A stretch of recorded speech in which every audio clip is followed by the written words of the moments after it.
Hey guys, welcome back to another episode of Good Intentions with Lisa-Tien. And that is me. I'm recording this episode the day after last week's episode. Does that make sense? So, last week's episode, I recorded yesterday. And I got no-showed today, which is fine. It was a balayage appointment, so it was a 4-hour appointment. I guess she forgot. She turned off her notifications, so she didn't even get notified for the appointment. And I kind of figured that she wasn't going to come in anyway. I'm definitely going to be looking at myself a lot during this episode. Mostly my arms. So, yeah, I kind of figured she wasn't going to come in, but it's just one of those things where, like, you still have to show up just in case she does come in. And my last one today also, I don't believe gets notified because, like, on the schedule or the calendar or the books or whatever, it's like color coded. So both appointments are blue, which means the appointment is booked, but they never received like a notification. If they do receive a notification, then it turns yellow, and that is waiting confirmation. But anyway, I don't need to tell you guys how Vagaro works, so I have a feeling my last one is also not going to come in. Both clients have whatever. There's no need to give you guys all of the details of this. I woke up today. I stayed up a little late last night watching Vampire Diaries. And I woke up today, went to the gym. It was a cardio day. It was nice. And so now I'm here because I got no-showed, and so I have extra time. I'm also about to start my period, and I have been thinking about McDonald's since Sunday. And I was like, okay, no-showed, perfect time to get some food and blah, blah, blah. I pulled up at the drive-thru, waited in line, pulled up at the drive-thru just to find out that it's breakfast only. And I'm like, fuck, if I don't get a McDonald's French fry ASAP, I'm gonna like freak out. I just want and am craving something just like salty and crunchy, like a chip. But I can't, like even this McDonald's, I got the breakfast, obviously. I got a sausage, egg, and cheese McMuffin and a sausage McGriddle, which I ate the McGriddle last, and when I opened it, I was like, what the fuck? It's just sausage. Like, oops, I didn't realize that I had to specifically ask for a sausage, egg, and cheese McGriddle unless they don't make those. It's been a very long time since I've had McDonald's breakfast, but I was really wanting a fish fillet, and I know that's so nasty, but that fake fish really pops the fuck off. I always get a fish fillet and a spicy McChicken and a McDouble and sometimes 4-piece nuggets and fries. I usually do 3 out of the 4. There was one time that I couldn't decide, right? So like I'll usually alternate or leave out, like it's usually a fish fillet or a McDouble, but I always get a spicy McChicken, and sometimes I might not get a why am I even fucking talking about this? Sometimes I don't get nuggets, but sometimes, almost every time I do. So there was one time when I got all of it. I got a fish fillet, I got fries, nuggets, a spicy McChicken, a McDouble, and a McFlurry. And those were the days where I was just like stoned out of my mind. And, I'm glad that we're not doing that now. Because, you know me, disaster. But anyway, this morning I was listening to some more of this. Is just kind of, my body is throwing me off because I feel very like I'm shifted for some reason. And I want to be centered. We're just going to do a relax sitting situation today. Hate it. My head looks tiny. All right. We're going to sit back up. So this morning, I started listening to another episode of The Diary of a CEO with Vanessa Van Edwards. So she is basically like a scientist and studies the science of people, communication, social skills, behavior, and all that stuff. And I think it is just so fucking interesting to me. Like, we really, the science behind your behavior or whatever, I'm not necessarily behind your behavior, but like hand gestures when you're talking, or just like facial micro expressions, that's what she calls them, micro expressions, can really portray how you come off. I think it's so fucking cool. And then there's also like experiments that have been done where, okay, so like your micro expressions, facial expressions or whatever, she talks about the difference between a surprised face and a fear face. So like if you show more of the top white part of your eyes in like fear, when people look at you, they start to feel fear. And apparently we can also smell fear, which is so fucking crazy. So they've done experiments where a group of people will do, maybe like they'll skydive in a t-shirt, right? And that sweat that comes out is like a fear based sweat. And then they might have someone else do some kind of exercise where it's like chill, right? In that sweat. And then they'll have these, what the fuck are they called? Whatever, groups of people that are part of the experiment, where they will smell the face or the the sweat, and that will also trigger something in your amygdala, like where you feel fear. So you literally can smell fear. I feel like within just the last, however, 6 to 8 months of me being on this healing journey and being more aware of myself has also helped me become more aware of other people. And it's so crazy. Like I always say, like, it's just a vibe, like I might come across someone and I feel like I can sense people's energies. Like if they're anxious, I feel like I feel that. I can feel that they're anxious, and I don't like that. So I don't like to be around or hang out with people often who are anxious, because I don't like how it makes me feel. It makes me feel very uncomfortable. And it also makes me feel like I want to help them not be anxious,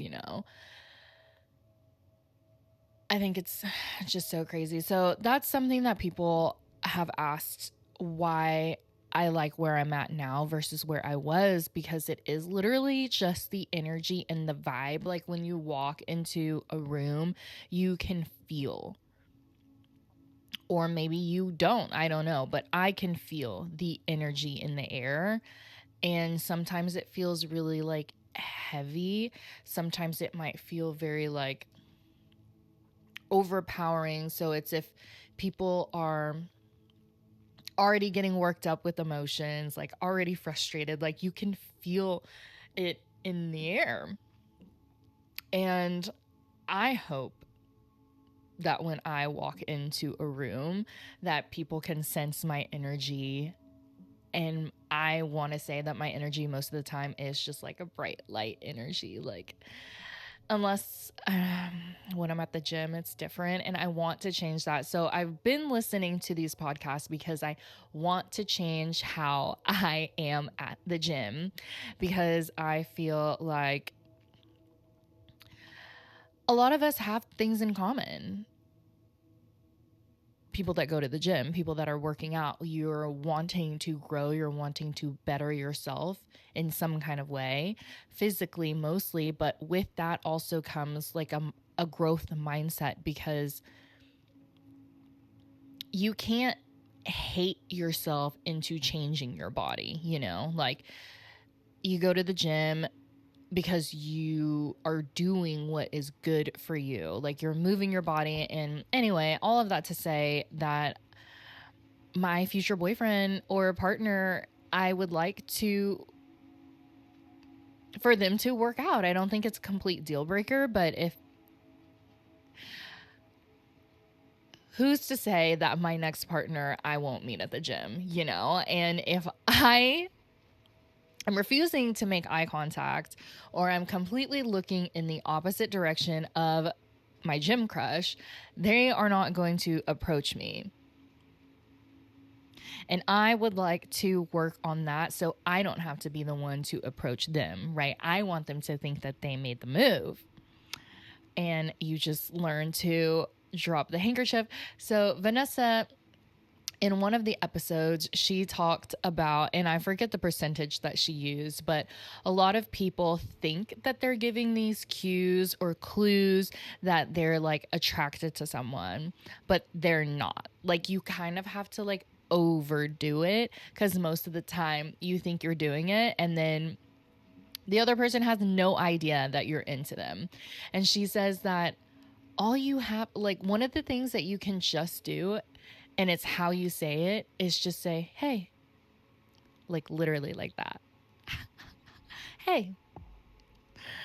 I'm trying to think of everything else that I've learned so far, and I just want to share it with you guys because I think it's so fucking cool. It makes me want to be more aware. And honestly, she's talking about how anyone can become like a master communicator. And me listening to this, I'm wondering if I am not necessarily a master communicator in a sense where I can go stand on stage and I can speak with complete competence and people are going to be like, she's smart, she knows what she's talking about. I feel like I am a master communicator in a sense where I can connect with people. That's literally what I do for my job. Like, yes, I do hair, but I also talk for a living. That's what I used to always tell my ex-husband when he would say that I didn't know how to communicate properly, and me stumbling on the word properly, but I would say that I literally talk to people for a living. They're in my chair. I'm asking them questions. Like, it's not, I rarely ever have surface level conversation. I don't like those. It feels cheap to me.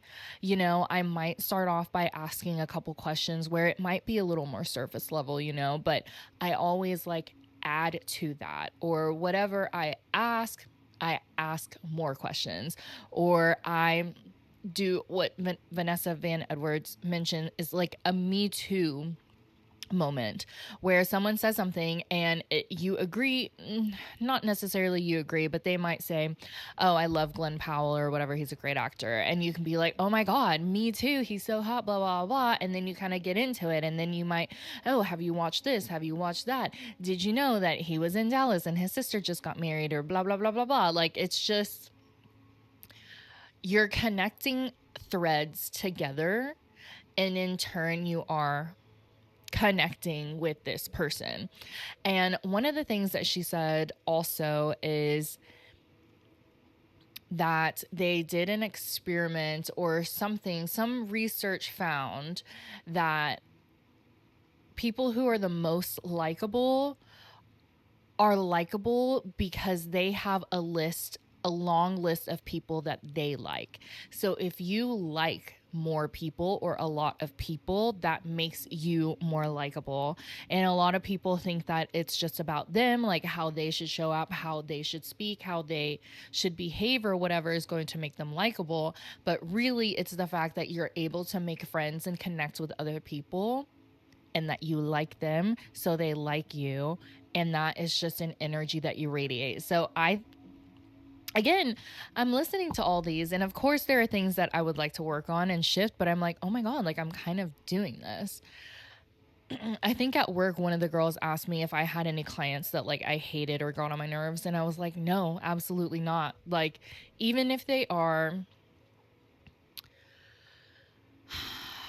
you know, maybe a little more anxious, where they're like asking a bunch of questions, or where they feel nervous and stuff like that, someone could perceive that to be like, oh my god, they're being annoying, or oh my god, they like don't think that I know how to do my job, or blah blah blah blah. But really, if you're able to be compassionate towards that person and understand that they are nervous and they're just asking questions because they just want to know. Like, some people could be bothered by that. That does not bother me. If someone comes late, that does not bother me. I know that's everybody else's thing. Like, a lot of people think that if you're late, then you're disrespectful of that person's time. I don't think I'm that important to where, you know, like, it's just shit happens. You know, ADHD people run on ADHD time. I walk into work at 9:02, 9:03, sometimes 9:05. I need to be there. Like, we open at 9 and I should be there a few minutes earlier, but there's just sometimes some mornings where I don't know, like, I have ADHD, so I am on ADHD time. Like, it just is what it is. I don't view that as disrespect, and I don't view when a client is late as disrespect. It does not bother me if they forget their appointment or no show, whatever. We'll send you a an invoice, like, whatever. I don't view that as a waste of time that I went to work, sat there for 15 minutes and then left. It just is what it is. Like, I'm not bothered by it. So we'll go ahead and segue into something else that she mentioned. And I forget what category this falls under, but she talks about, I'm trying to think of the whole term, but basically, like, neurotic people, high neurotics versus like low. I don't even know if low neurotic is the word. So neurotic is like when you're a worrier, right? So there are some people who they just worry all the time. And she brought up this example. Let's say that you're in a car with someone and you're like driving somewhere and then you almost get into a car accident, but you don't. Someone who has high, I don't know if it's neurosity or whatever. So someone who is more of like a highly neurotic person, they're going to feel that worry the rest of the day. And it might even bleed into, you know, the next day or the whatever. And someone who isn't a neurotic person or like, God, like low level or whatever, like they'll just be like, oh, you know, like, oh my God, we almost got into a car accident, but then like they'll be fine. You know, like I'm definitely that way. Things aren't that big of a deal to me. It is what it is. And that's something else that she says that low neurotic people, and I don't think the term is low neurotic. It's like high neurotic and low something. I don't know, but so people like me will say, no worries, it's not a big deal. And then it literally is not a big deal. And people who are highly neurotic, they are not that way. And she explains it's because people who worry a lot have lower serotonin. So it takes longer to release serotonin, and your brain also doesn't release a lot of it. And that's why it might take someone a lot longer to like chill out versus someone like me who we got serotonin coming all the time. Like, I'm happy majority of the time. And if I'm not like sad or miserable. I'm just feeling, you know, like a little low energy.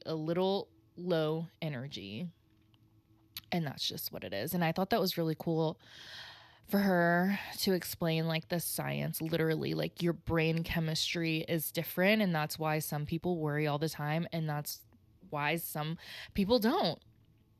And she says it's very beneficial to know all of this stuff because then it plays a role in your relationships to better understand yourself and better understand your partner, or why they might be the way that they are, or why they're completely different than you. And it's not a bad thing. I forget what other category she mentioned. Oh, apparently I did not know this, but ambivert is a thing. I thought you can just be an extrovert or an introvert, but that makes so much sense because I will always say that I feel like I'm an extroverted introvert. And when I say that out loud, a lot of people who are around me, who know me or who watch my stories, they'll be like, you're not an introvert at all. You know, these same people might say that I'm wild or I'm crazy. So an ambivert basically is someone who is an extrovert in the right kind of places around the right kind of people, and an introvert when they're not around the right people or in the right space. So Vanessa talks about how she is an ambivert as well. Like one-on-one, she is definitely way more extroverted. But if you find her, you know, at a happy hour or at a club, she's not going to feel comfortable there. So that's where she's a little more introverted. And also with ambiverts is we can, and I have always said this, so I think it's so cool. I'm like learning so much, is we can dial up. So I've always said that I match people's energy. So the person in my chair, if we're vibing, we are vibing. And we will be chit-chatting all day. I might even skip my, most of the time I will eat while my client's processing. But if I've got someone in my chair where we're like fucking vibing, I might just sit down next to them and then continue to have like whatever conversation. And like, we'll just be like, the way that we speak is very like fast and exciting and blah, blah, blah, blah. But if I have someone who, isn't like that, and not saying that we don't vibe, but it's not, let's just say it's not like ADHD. I feel like I vibe hard with someone who's ADHD because the way we speak, we just speak more in an excited tone. So it just makes the conversation fun. If I'm talking to someone who is a neurotypical, right? So ADHD is neurodivergent, autism, stuff like that, where your brain is a little different. And if I'm speaking with someone who's neurotypical, who their brain is normal, not that we're not normal, but they might be, they might speak a little slower or whatever. And of course, I can still have conversation with them, but it just, I match their energy, I guess is just what I'm going to say. And I think that's so cool because I just learned that I'm an ambivert. And also with ambiverts, you can dial up and you can match people's energy, but you also need a lot of recovery time as well. So my weekends, most of the time, whenever I have like a 2-day weekend, it will look like one day I'll be doing all the things. I might, usually that's like a Monday, I'll go to the gym. I might clean that day and then go grocery shopping. I'll do laundry and I'll meal prep. Boom. I will be able to do all of those things if the day before I did absolutely nothing and I just lay in bed and watch TV. Like, that is how I wind down. I do love time with myself and I love to recharge. And that is what gives me the energy to get shit done. Like literally everything done in one day. And also, I think that's also ADHD superpower, to where we're hyper focused and we're getting shit done today. And I think as well, they did bring up neurodivergence, personality traits, and how that relates to whether you're an introvert or an extrovert or whatever. So I think all of that is so cool. She also mentioned, I think they said that there are 2 categories of people that live the longest.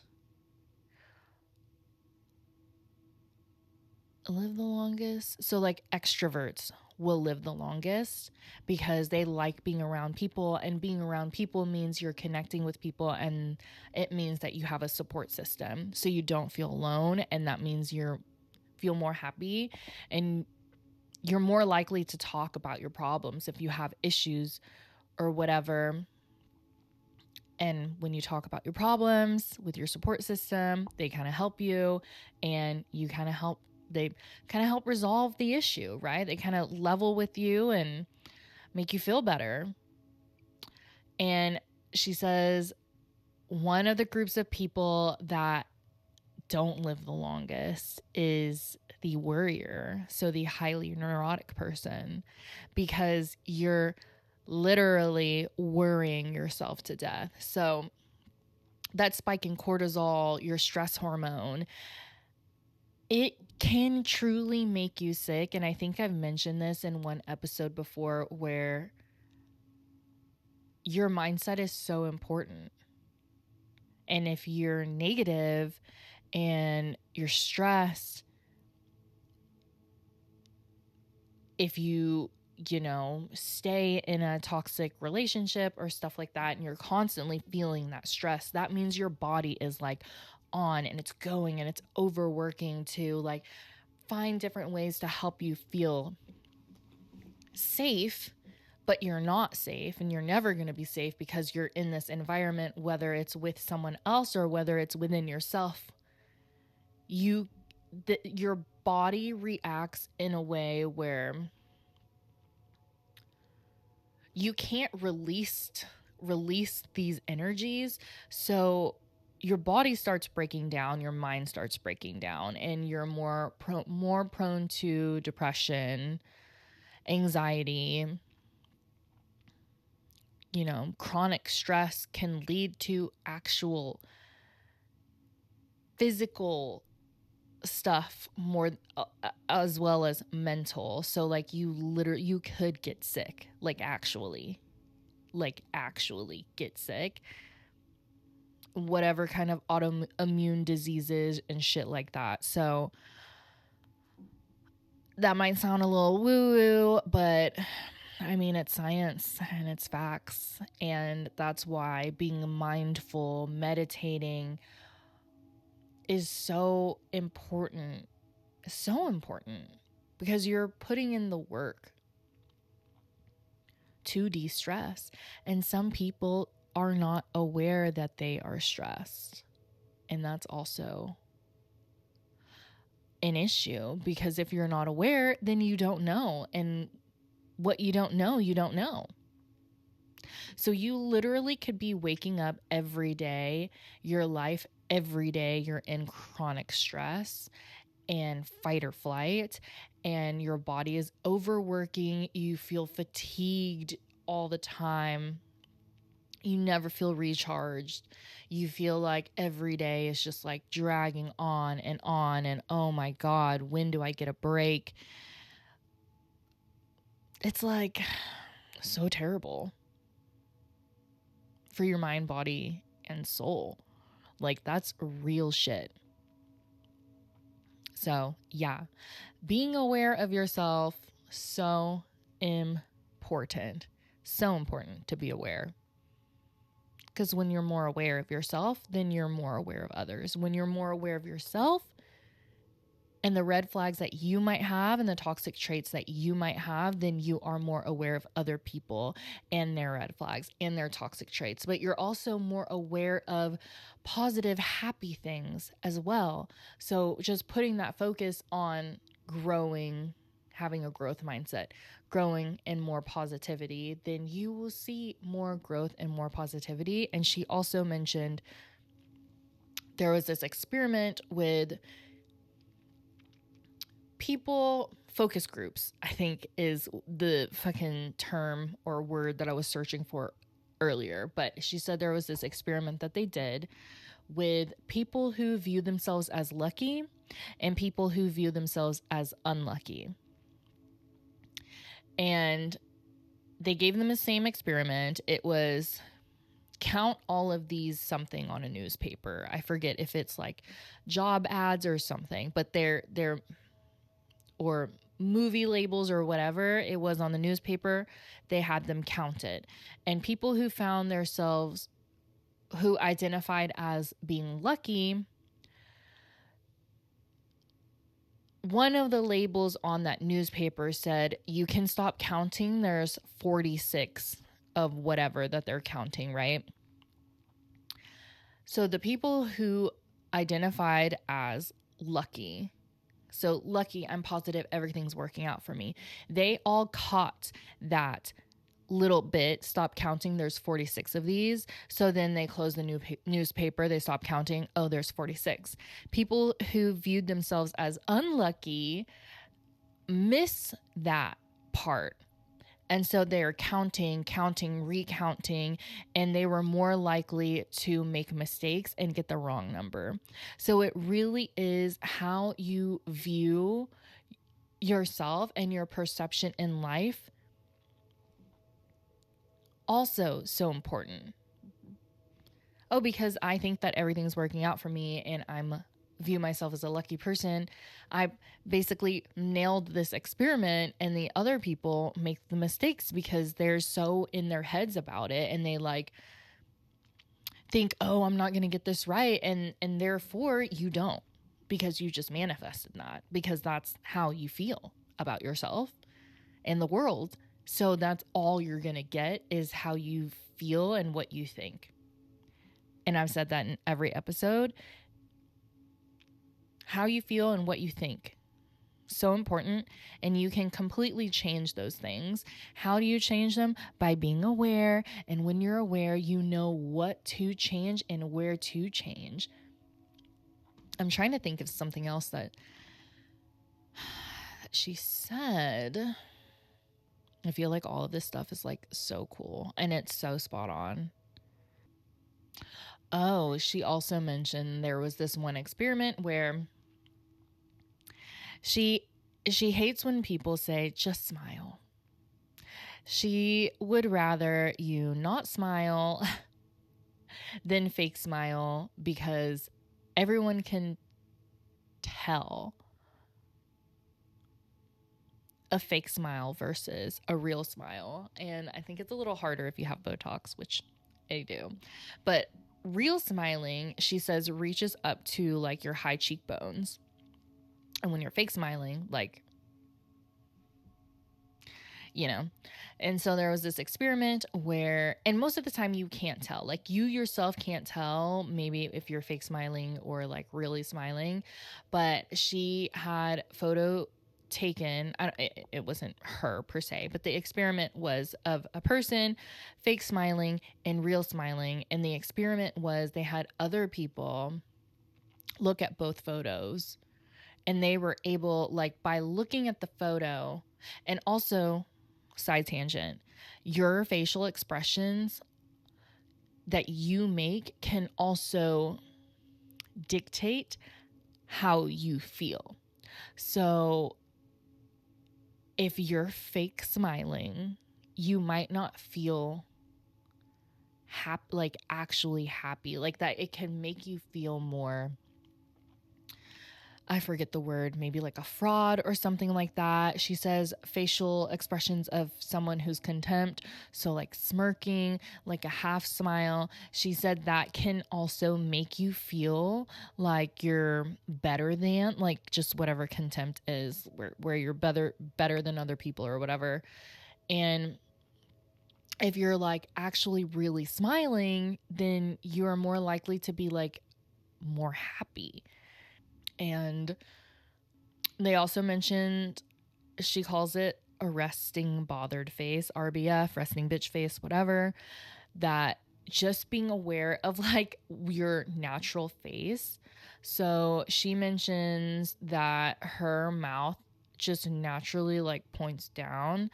And when people look at her when she has her resting face, she looks sad. So people will ask if she's okay. And I forget all the other micro expressions within like the resting face, but she just mentions like being conscious of the face that you have and the face that you're making, especially when you're trying to make a good impression, to just tweak it. And she mentions like how she watches a lot of TED Talks and people on Shark Tank, because you can study how someone becomes more successful and how someone doesn't. She brings up the example of the guy who had the Ring door camera idea, and she says $1 billion idea, right? But when he was on Shark Tank. I've never seen Shark Tank, but I guess he just did everything wrong on Shark Tank. Like, I think whenever you come up onto the stage, you can have the camera on you while you like come up. That way they can kind of see you and have that first impression look. And he chose to not do that. So the first time you see him is just right when he walks onto stage.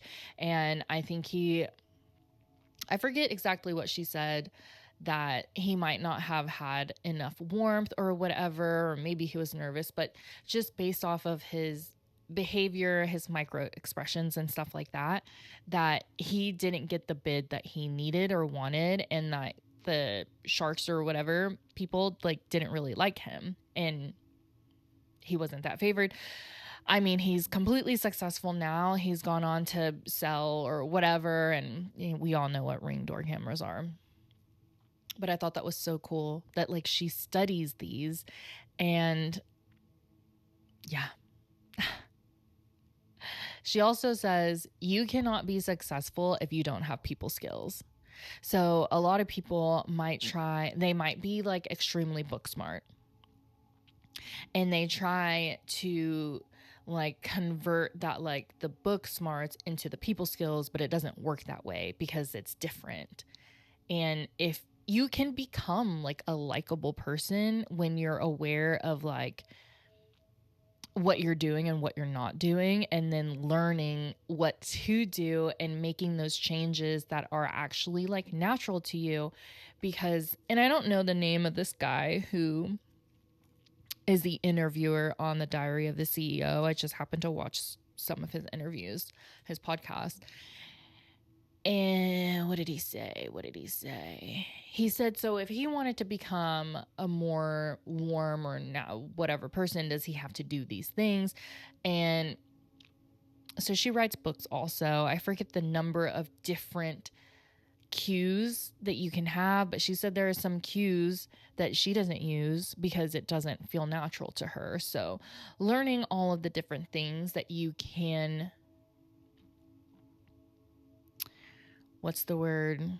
adopt and change within what you do to become whatever, be more like maybe not attractive, but be more warm or more competent or be perceived a certain way. And I think that she said also that someone had commented and said, this seems manipulative. Why can't you just be yourself? And she said, that's great. That's great if you're naturally a charismatic person and naturally a warm and competent person, and you're able to communicate in a way where like people like you. But she said that's very rare to do. It's just not everyone is born with charisma. But something she also said is she thought was that charisma was genetic. And so it's not, it's a science. And she was able to learn whatever she needed to learn to recover from being an awkward person. So I think this information is so valuable if you feel like you're an awkward person, or if you feel like it's hard for you to make friends. I don't have that issue. When people say, oh, it's really hard to make friends in adulthood, I'm like, I don't think it is. I think, sure, is it hard to find someone that you can like genuinely trust? Well, I don't even know. Maybe part of me was like, wait, am I too trusting? But like every client, majority of every client in my chair, I can have a good time with them. I'll ask them questions because I want to know about them. They'll ask me questions. And I always,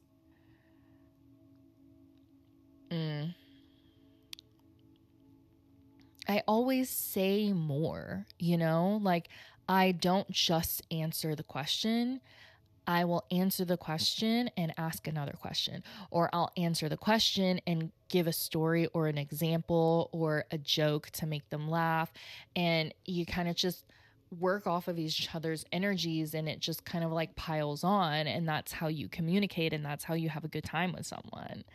If you're just answering the question, then that's just a dead end, and then either they're going to ask you another question, or you're just not going to talk. You know what I mean? So, what is this episode about? Communication? I think it's very cool. We all just have to like get outside of our heads, to be honest, and not me telling everybody that they should get out of their heads, because I am definitely one to be inside my head a lot. But I think that's ADHD. And a little bit of, insecurities that were developed or whatever. So we're learning and we're unlearning, and it's been a great, amazing adventure for sure. Yeah. So if you want to learn how to not be awkward, how to make friends, these things, like, you can actually learn. Like, there has been research on the topic that can teach you how to communicate, how to be different if you want to be different, how to grow. Like, who you are doesn't have to be who you are if you don't want it to be. If you are struggling in some part of your life, whether it is connecting with other people, relationships, communicating with your parents or your siblings, or whatever, like any issue that you have, you can literally look it up on YouTube or Google, or there is a book or there is a podcast to teach you how to overcome these issues. So there's that. You can jot that down. Anything that you want to learn, you can find information. You can educate yourself. You just have to be aware, have the desire and the want. Oh my God, the air is so loud. And hopefully you guys can't hear it on the pod. But yeah, anything you want to improve, you want to lose weight, you want to grow your quads or your glutes, if you want to learn how to communicate better with your partner, or how to not be defensive, or how to ask good questions, or how to make friends, or how to show up on a date, anything and everything, how to meditate, how to breathe, how to calm your nervous system, how to get over traumas, like literally anything and everything is available. Is there incorrect information out there? Yeah, sure. Go to a credible source. For me, I love podcasts, obviously. So yeah, get out there and learn and grow and be better and love. That's all I've got. Just excitement and recounting everything that I've learned in the last 2 days of listening to Vanessa Van Edwards and her podcast, or her being a guest on podcasts. I hope you guys found this interesting, because I sure fucking did. And thank you guys for listening. I'll talk to y'all next time. Bye.